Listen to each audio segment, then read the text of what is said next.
அனைவருக்கும் வணக்கம். இப்பொழுது ஒரு ரஜினிகாந்த் சார் பேசின ஒரு டயலாக் அப்படியே பேசலான்னு பார்க்குறேன்.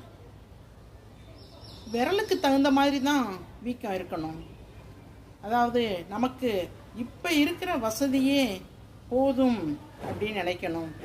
இதுவே நமக்கு நாம் சொர்க்கம்னு நினச்சா சொர்க்கம், இல்லை நரகம்னு நினச்சா அது நரகம்.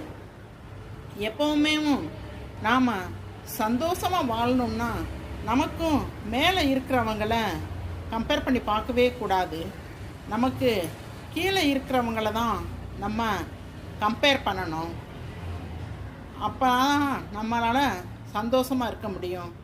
எல்லாத்துக்கும் நம்ம மனசு தாம்மா காரணம். எப்படி இருக்கு? ரஜினிகாந்த் சாரோட டைலாக் சூப்பராக இருக்கான்.